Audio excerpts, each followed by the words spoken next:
Good news, viewers! In this episode, we finally finished the Deathborg invasion. Today's tribe of focus will be the Knuckle Tribe. As voted for by forums user NoperQ, I'm going with Tsutomu here to provide a bit of long-range backup for my short-range force here. We've got to calm down. And we open up against the battle bugs with Kung Fu Master, as basic a Knuckleborg as you're going to find. And like their tribe name suggests, Knuckleborgs excel at close-range attacks. Though unfortunately these clawworms here are going to give me a bit of trouble with those, as they kind of cover the screen in those strings and hamper my movement. Fortunately, that's not an insurmountable advantage in their favor, despite any appearances to the contrary. I can do this. And we managed it off to a pretty decent start.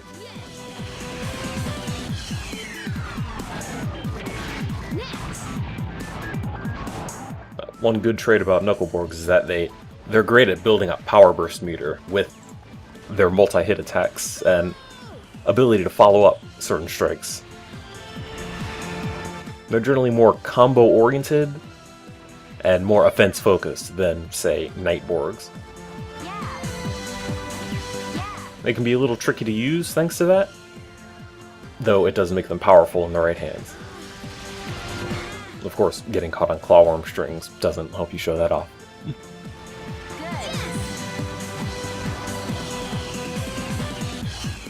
Looks like the larger borgs are starting to come out. Just gotta be careful around these strings.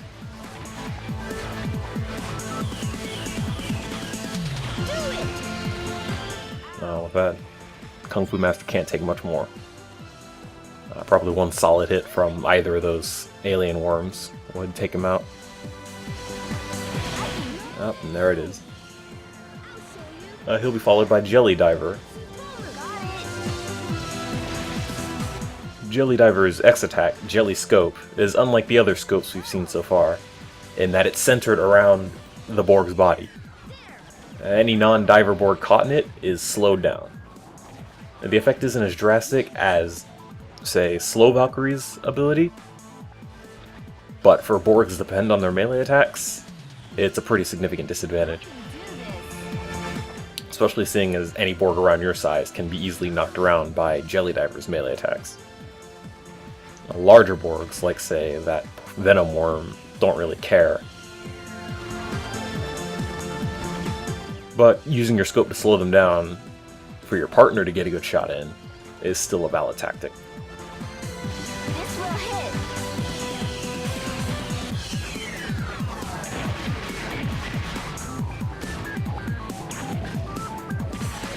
I tried to trade and lost. Next up is Tao Master. It plays largely similar to Kung Fu Master, though he replaces the latter Borg's spin X attack with a rack of swords on his back. And while the swords won't go through obstacles, they can go around them, thus extending your range and giving you a bit of a surprise attack.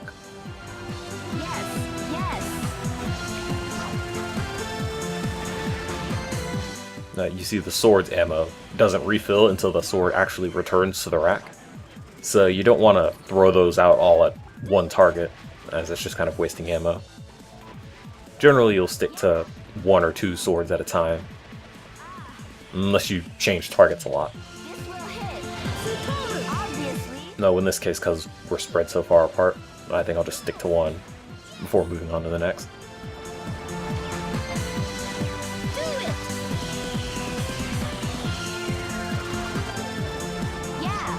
Fortunately, these alien insects can't do much to me. I'm much better at close range than they are. Those sword swings are just too slow.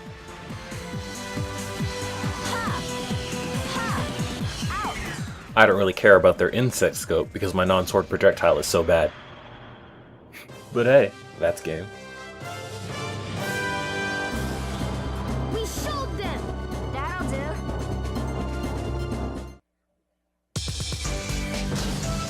That was most every bug Borg in the game. All that was missing was the roach.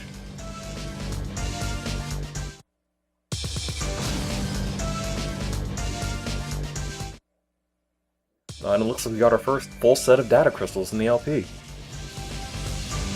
And the data crystals will automatically combine once you get all of any particular Borg, so you don't have to worry too much about keeping track of them. Just keep collecting the parts and you'll eventually get what you're looking for.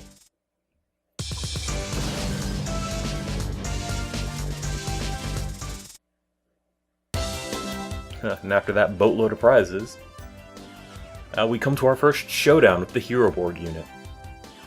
Now these are special matches. They're always you alone against 5 other Borgs, 4 heroes, and 1 either Shadow or Killer Girl. Alright, let's rock! A Cyber Hero, Metal Hero, and Gold Hero will always be a part of the unit.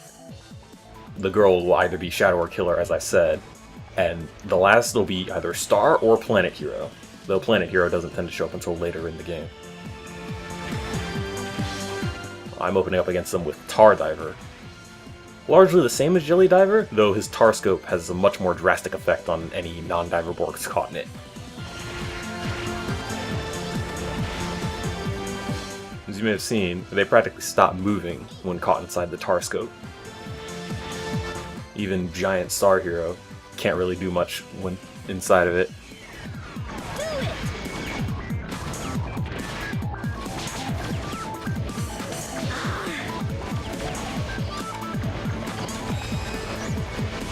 These Hero Borg battles are always pretty challenging, as any 5-on-1 would be. Unfortunately, Tarscope has done enough to hinder them, so that I can at least get rid of 1 of the Borgs, even if I can't finish them all. Though trying to ram into Metal Hero wasn't the best of ideas. Though a walking bomb kind of burns the world. Especially against a force like this when they're all out at once. That may have been a bit unfair, but a win's a win. Oh, hey, another full set, giving us another Star Hero.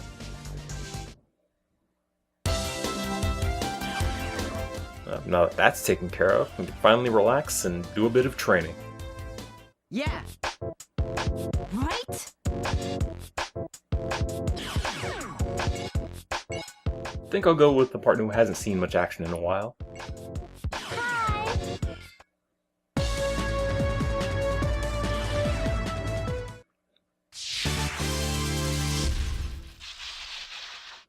Everyone try your best! Let's battle! Let's go. I'm opening here with Deathborg Beta. And really, like all Deathborgs, he's kind of just filler. Not very fast, not very strong, but you can do some damage with him if you're willing to just put in the work.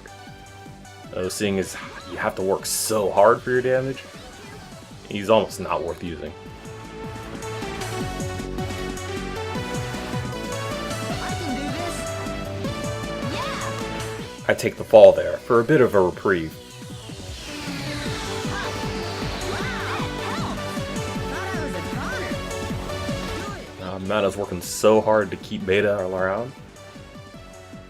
I almost want to tell her to just save her energy.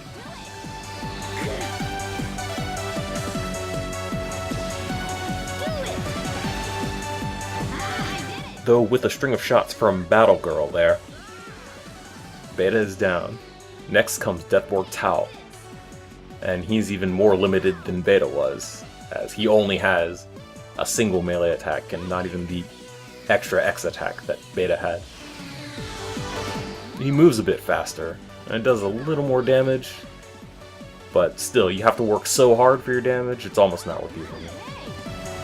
How about this one? Their Deathborgs are there to fill space and not much else. Thought I was a goner. And the last Deathborg of the Force, Deathborg Beta 3, essentially has hammers as his only attack, though without the ability to destroy projectiles that other hammers like Knight and Robot have. That's all making him more pointless than the other 2 Deathborgs in the Force. Next up is Jack. And while some of you may be thinking, what are you trying to pull rush? That's just an alternate Jelly Diver. And, well, you're not wrong. Jack is a partner Borg, specifically a partner of a commander we haven't seen yet. And yeah, as such, he is a modified jelly diver.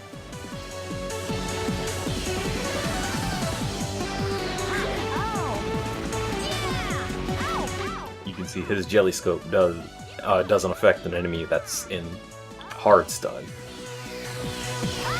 Though you can see it is definitely slowing them down. And with K being so reliant, and especially Kakeru's ninjas being so reliant on melee attacks, it's a significant point in my favor.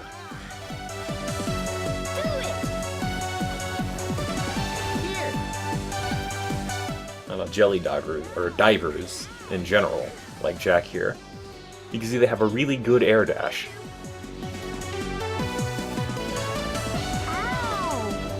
It goes for a while, and they don't lose any height with it.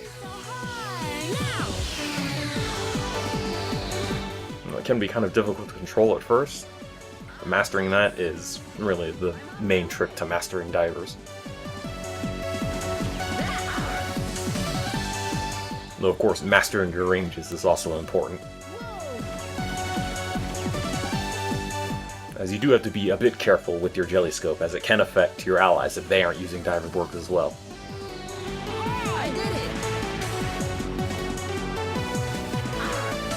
Fortunately, Kakeru's ninjas are fairly reliant on their melee attacks. This may have been turned into a one-on-one, but the game is definitely in my favor right now.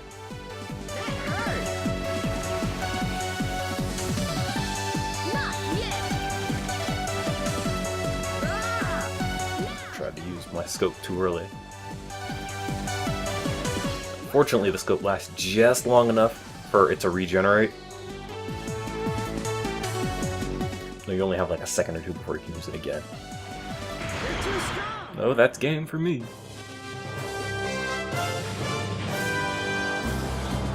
We showed them! Yay! We did it! We'll win next time. You got beaten too many times! No prizes from the training, but that's okay. Now there's only one more Knuckle Borg left to show. And while this may be Manazuru, who better to call as a partner than the Angel and Girl Borg specialist of the Gotcha Force? I'll be opening with the remaining Knuckle Borg, Copy Man. Don't screw up! Let's rock! As you may have guessed from the name, Copy Man is able to copy any non-giant Borg he's able to hit with his X charge attack. And until you copy a Borg, that's your only attack. Fortunately, he has a fairly fast air dash, enabling him to move in quickly on these killer girls, who would otherwise have a significant advantage against Knuckle Borgs. And once Copy Man's head connects to a Borg you can copy, you have 15 seconds as that Borg. And for all intents and purposes, you're exactly as the Borg is when you copied it.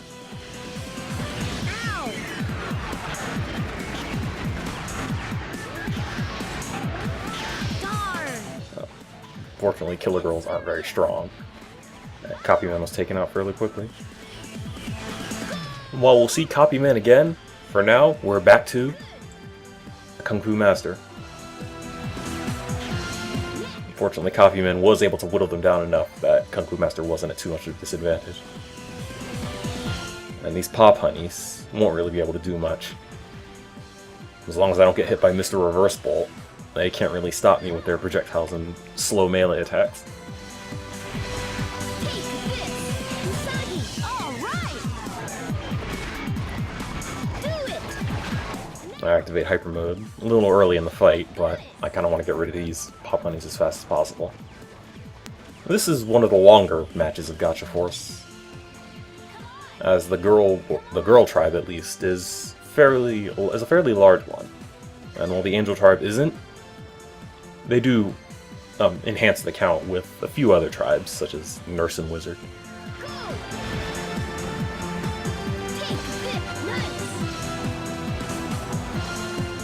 It seems next up will be a group of Shadow Girls.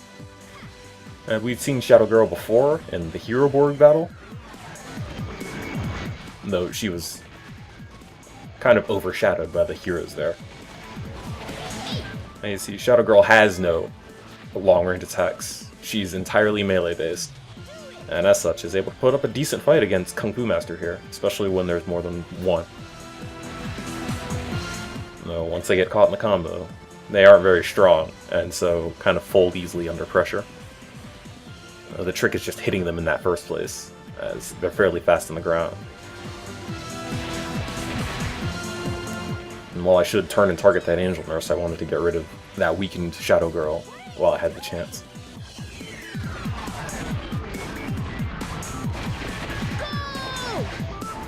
Yeah, like Pop Honey, Angel Nurse can't really do much against the Kung Fu Master. Now that Usagi's new Borg is in, I don't have a problem with activating Power Burst.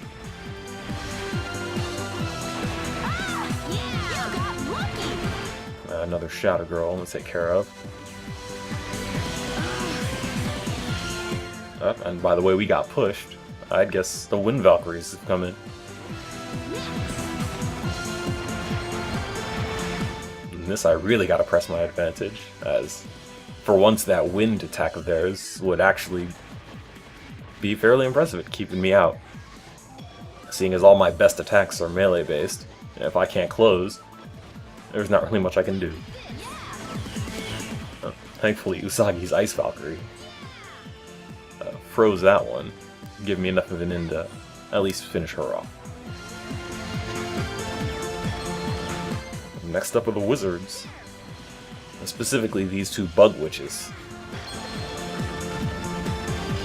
And like the name suggests, that green ball there enables a Bug Witch to turn any non-giant Borg it hits into a Roach.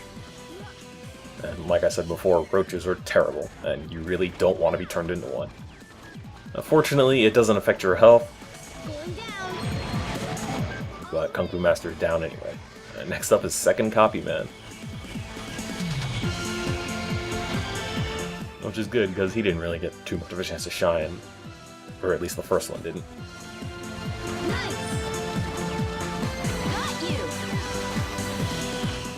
Turning enemies into Roaches is so much fun.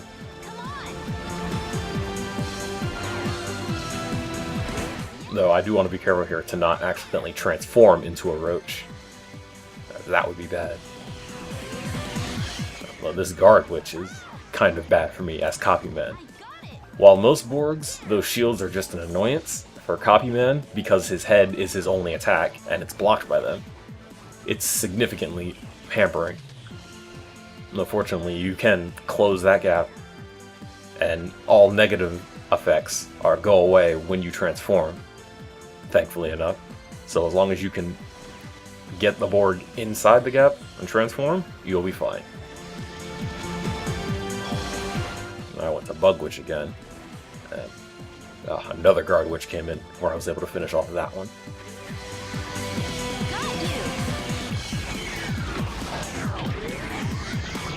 I'm kind of glad my head went the wrong way there. Now I can turn into a Wind Valkyrie, and get myself a few seconds of flight canceling at least.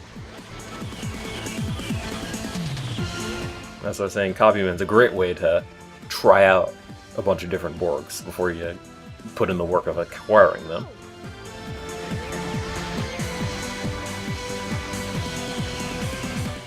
Another shield.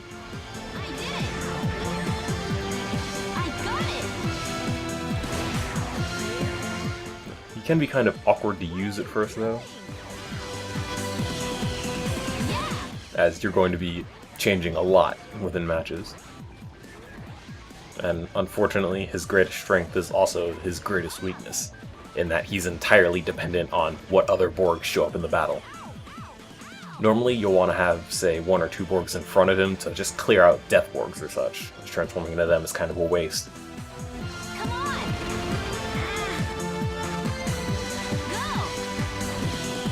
Of course, if you're desperate, you can always transform into your ally if you have them.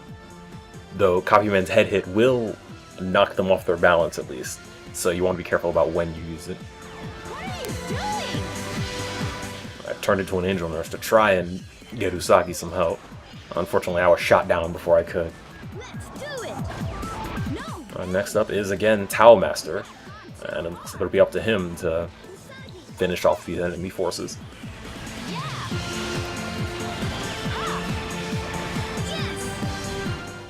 I definitely want to get rid of that killer girl. She's got a major advantage against Knuckleborgs.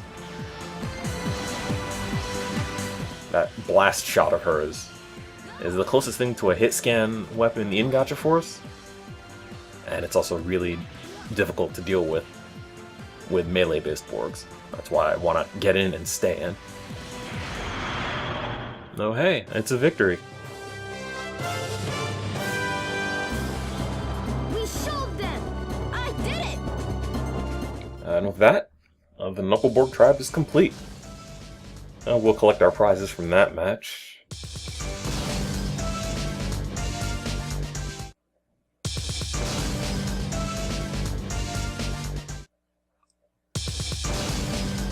And when these are done, that'll be the end.